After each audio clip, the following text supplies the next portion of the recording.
नमस्कार,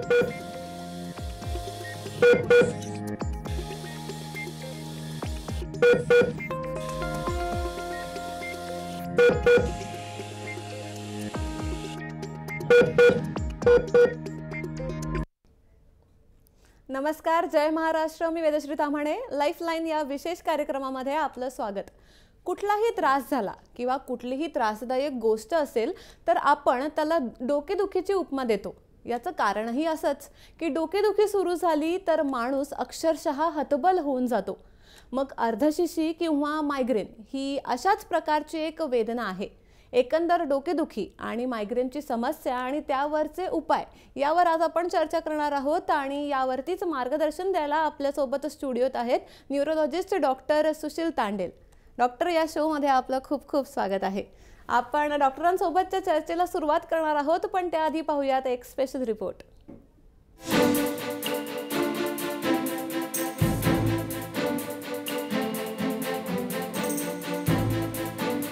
डोकेदुखी हा आजार वेगवेगळ्या पद्धतीचा असतो. जीवनशैलीमुळे होणारा त्रास म्हणजे मायग्रेन, त्यालाच अर्धशिशी असंही म्हणतात. कपाळाच्या अर्ध्या भागात ठराविक वेळ तीव्रतेनं दुखतं. अर्धशिशी चक्कर, उलटी, थकवा अशा अनेक आजारांना निमंत्रण देतं. शरीरातील सोडियमचं प्रमाण कमी झाल्यामुळेच अर्धशिशी सुरू होते, तर काही वेळा अर्धशिशीचा त्रास अनुवांशिकही असू शकतो. मायग्रेनची लक्षणे: तीव्र स्वरूपाची डोकेदुखी, डोक्याच्या अर्ध्या भागातच डोकेदुखी असते. वेदना हळूहळू वाढत जातात, हालचालीनेही वेदना वाढतात. डोकेदुखीसोबतच मळमळ होणे, उलटी होणे, प्रकाश आणि आवाज सहन न होणे. साधारणतः 24 ते 72 तासांपर्यंत त्रास टिकून राहतो. मायग्रेनची कारणे: अवेळी जेवण, भूक नसताना जेवणे आणि उपवास, अतिप्रवास, अनियमित झोप, अति झोप किंवा कमी झोप, जेवणात तिखटाचं प्रमाण जास्त, वेदनाशामक गोळ्यांचा अधिक वापर, कुटुंब नियोजनार्थी वापरण्यात येणारी औषधे, हार्मोन्स थेरपी. भारतामध्ये मायग्रेनचा त्रास अनेक लोकांमध्ये आढळून येतो. पुरुषांपेक्षा स्त्रियांमध्येच ह्याचं प्रमाण जास्त असतं. हा आजार साधारणतः 20 ते 45 वयोगटातल्या लोकांमध्ये जास्त प्रमाणात दिसून येतो. अर्धशिशी नेमकी कशामुळे सुरू होते तो ट्रिगर ओळखणं आणि ती गोष्ट जाणीवपूर्वक टाळणं हा मायग्रेनवरचा महत्त्वाचा उपाय आहे. ब्युरो रिपोर्ट, जय महाराष्ट्र.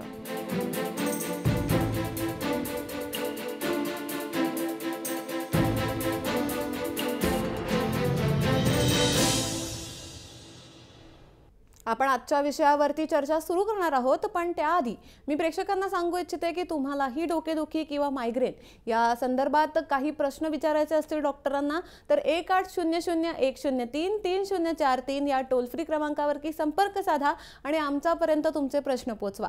डॉक्टर, आपण चर्चेला सुरुवात करूयात. डोकेदुखी सध्या लहान मुलांपासून ते वयोवृद्धांपर्यंत सगळ्यांना भेडसावणारी समस्या आहे. तर डोकेदुखी नेमकी उद्भवते कशामुळे? डोकेदुखीचे मेन कारण डोळ्यांच्या विकारामुळे होऊ शकतं, ENT कारणामुळे, सायनोसायटिसमुळे होऊ शकतं. आणि जर अवेळी झोप नसणे, झोप कमी असण्याने पण डोकं दुखतं. पण आपण न्यूरोलॉजीचं बघितलं, मेंदूच्या कारणांमध्ये migraine, because of brain tumour, मेंदूमध्ये काय सूज, ब्रेन हेमरेज, त्याच्यामुळे पण आपल्याला डोकेदुखी होऊ शकते. आणि मायग्रेन डोकेदुखीचाच एक प्रकार आहे. तर मग मायग्रेन म्हणजे नेमकं काय? कारण अर्धशिशी आपण मायग्रेनला असं म्हणतो आपण की जेव्हा एक आपल्या डोक्याचा अर्धा भाग दुखायला लागतो. पण नेमकं हे कशामुळे होतं आणि मायग्रेन म्हणजे नक्की काय? फक्त अर्धा भाग दुखणं एवढंच असतं का मायग्रेन? मायग्रेन जरी लोक म्हणतात की एका बाजूला असं, काय काय पेशंटला एका बाजून राईटचं लेफ्ट साईडला पण होऊ शकतं, कधी कधी बाय टेम्पोरल पण होऊ शकतं हेडेक्स.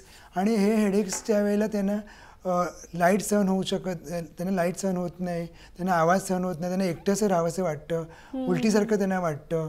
हे सगळे मायग्रेनचे आणि ठणके मारतात, पल्सटायलिंग हेडेक, थ्रॉबिंग हेडेक म्हणतात त्याला मायग्रेन म्हणतात. युनिलॅटरल असतं, त्याला कधी कधी फॅमिली हिस्ट्री पण असू शकते. अच्छा, आपण आणि आता मायग्रेनबद्दल थोडंसं जाणून घेतलं तर मला सांगा की मायग्रेनची कारणं काय आहेत? कशामुळे मायग्रेन होऊ शकतो?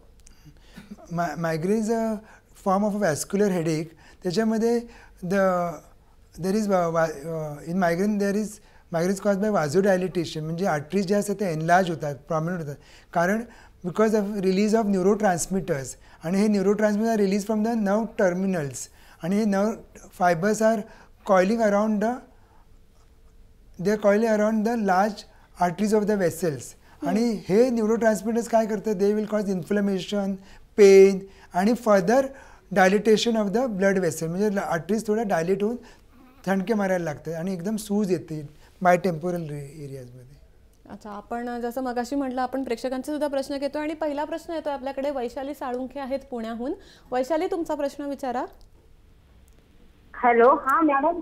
हा बोला. म्हणजे आयुष्यभर चालणारा रोग आहे आपला, याच्यावर काही उपचार नाहीये का? मायग्रेनवरती कायमस्वरूपी उपचार आहेत की एकदा एखाद्याला त्रास सुरू झाला की तो आयुष्यभर सोबतच असतो?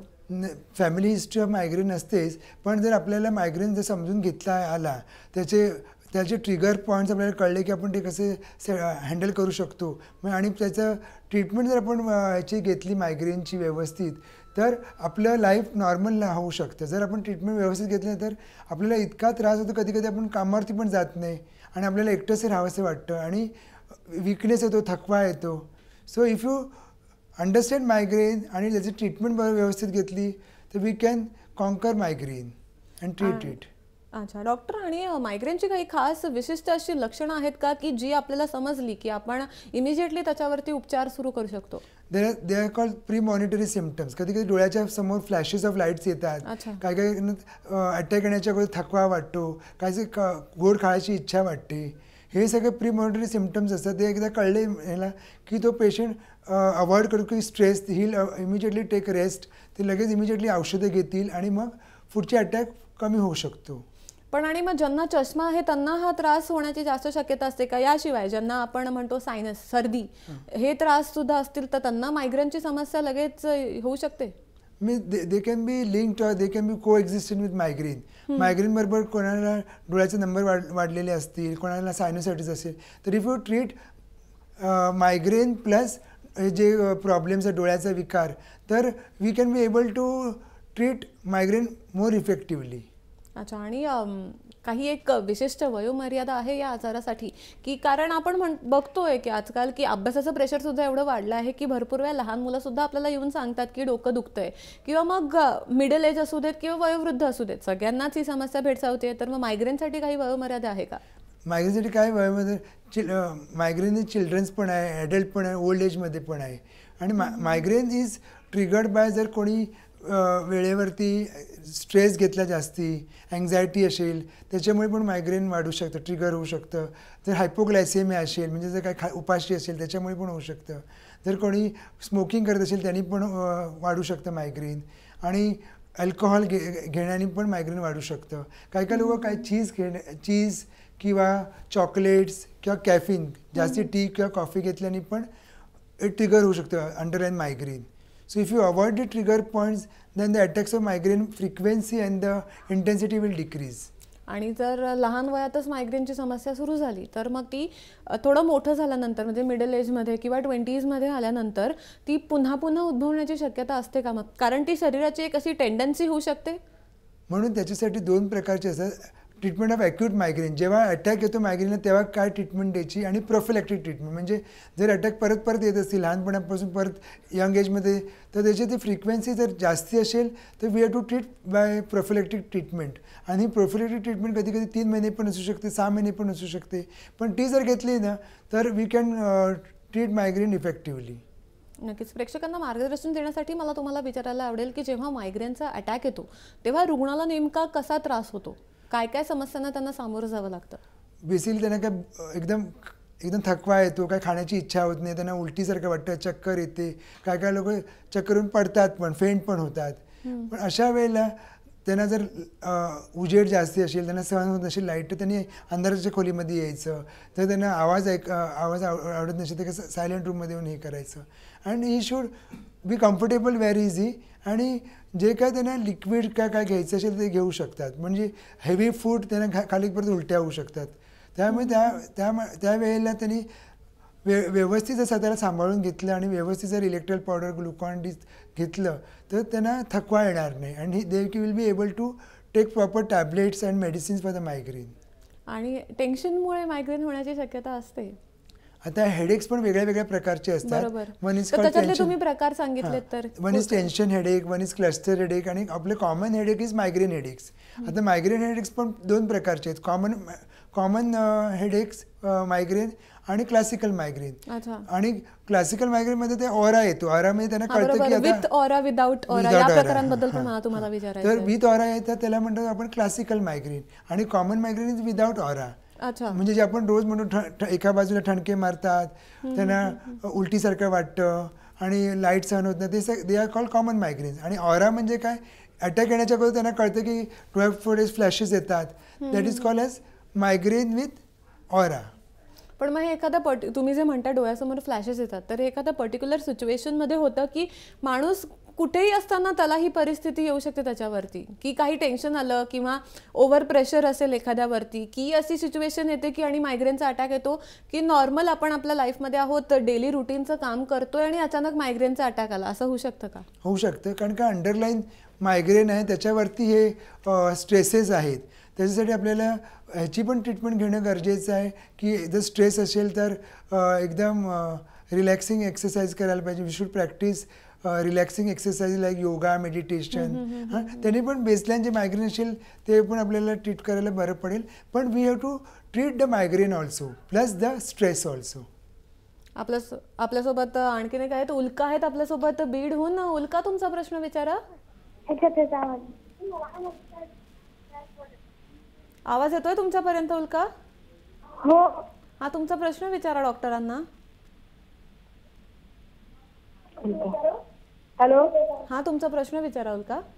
अहो मॅडम, माझं ना पूर्ण डोकं दुखतं. हा. हॅलो.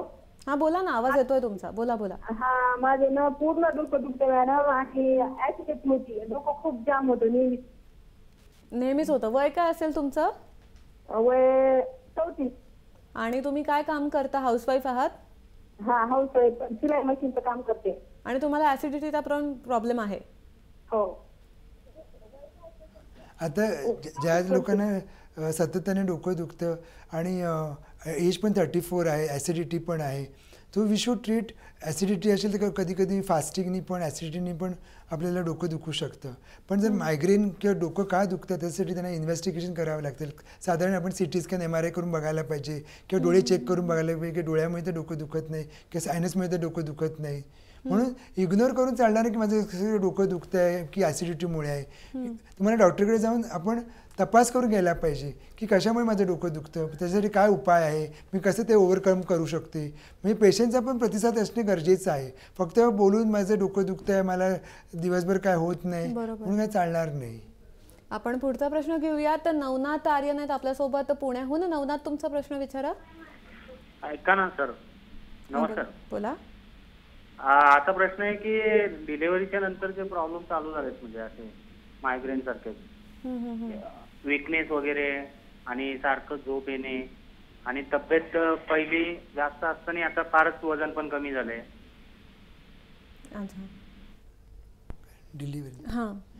डिलिव्हरी नंतर काय इतका आईवरती स्ट्रेस असतो की तिला वेळेवर झोप मिळत नाही.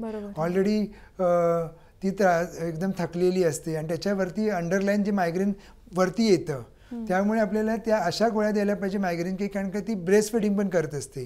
त्यामुळे अशा हलक्या गोळ्या द्यायला पाहिजे की मुलाला पण काही त्रास होता कामा नये. म्हणून तिने लगेच जाऊन डॉक्टरकडे दाखवलेलं बरं. कधी कधी पोस्ट डिलिव्हरी पण हेडेक्स जे होतात त्याचे न्यूरोलॉजी कॉजेस पण असू शकतात, कॉर्टिकल वेनस थ्रॉम्बोसिस. हां, जर साध्या गोळ्या उपचाराने जर डोकंदुखी थांबलं नाही तर तज्ज्ञ डॉक्टरकडे दाखवून स्कॅन करून घेतलेले बरे, डोक्याचं स्कॅन, CT स्कॅन, MRI करून घेतले बरं. कारण आणि तुम्ही आता एक मगाशीच म्हटलं की हा आपला नेहमीचा प्रॉब्लेम आहे, डोकं दुखतंय म्हणून घरी नाही बसलं पाहिजे किंवा त्याच्याकडे कुठेतरी चालढकलपणा नाही झाला पाहिजे.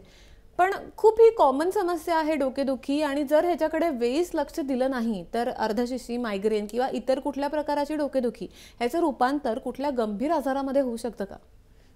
कधी कधी ह्यानी डोळ्यावरती पण परिणाम होऊ शकतं, हेमिप्लेजिया पण होऊ शकतं. आणि मेन म्हणजे विसरायला पण होऊ शकतं. जर आपण ट्रीटमेंट बरोबर घेतली तर विसरायला पण होऊ शकतं, चिडचिडापणा पण होऊ शकतो किंवा डोळ्याची नजर कमी होऊ शकतो की एका बाजूला पॅरालिसिस अटॅक पण होऊ शकतो जर व्यवस्थित ट्रीटमेंट घेतली नाही मायग्रेनची तर. आपण पुढचा प्रश्न घेऊया. तर रेश्मा आहेत आपल्यासोबत मुंबईहून. रेश्मा, तुमचा प्रश्न विचारा.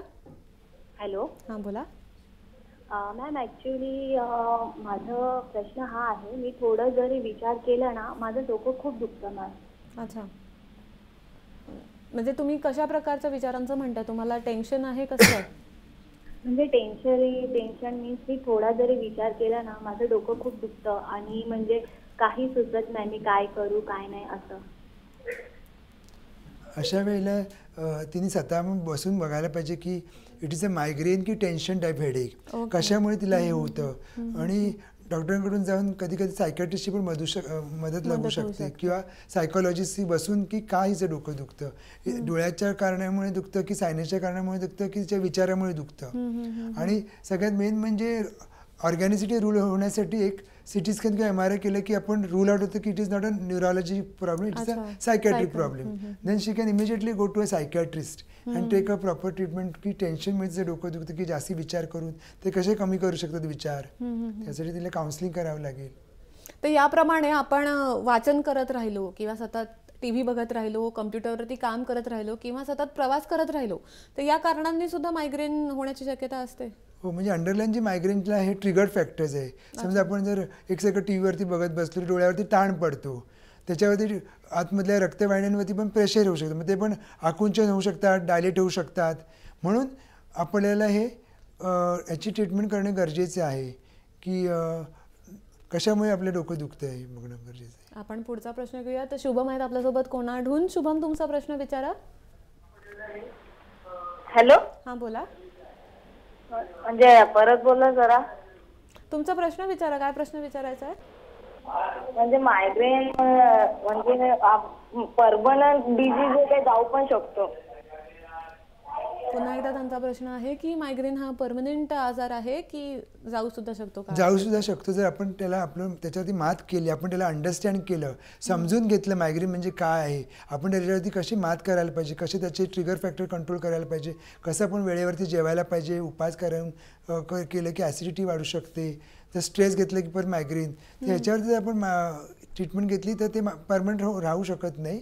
आपलं will live a normal life. आणि तुम्हाला वाटणार पण नाही की आपल्याला मायग्रेन पूर्वी होतं, जर तुला कळलं की कसं ते टॅकल करता आलं पाहिजे मायग्रेन. आणि डॉक्टर, थोडंसं डायबिटीजच्या पेशंटच्या बाबतीत मला तुम्हाला विचारायचं आहे की एकंदर डायबिटीज जे रुग्ण असतात तर त्यांना त्यांची अति काळजी घेणं गरजेचं असतं. मग अशा वेळेला डायबिटीजच्या रुग्णांना मायग्रेनचा त्रास होण्याची कितपत शक्यता असते?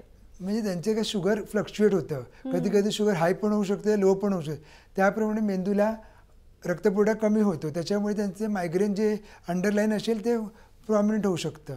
म्हणून डायबिटीसच्या लोकांनी वेळेवरती जर शुगर कंट्रोल ठेवली आणि व्यवस्थित जर डायबिटीसच्या गोळ्या घेतल्या तर मायग्रेन होण्याची शक्यता खूप कमी होते. मग कारण मग जर त्यांना डायबिटीज आहे आणि मग त्यांना मायग्रेनचा त्रास सुरू झाला, त्यांनी मायग्रेनची औषधं घेतली, मग त्याचा त्यांचा डायबिटीजवरती कुठलाही परिणाम नाही होणार?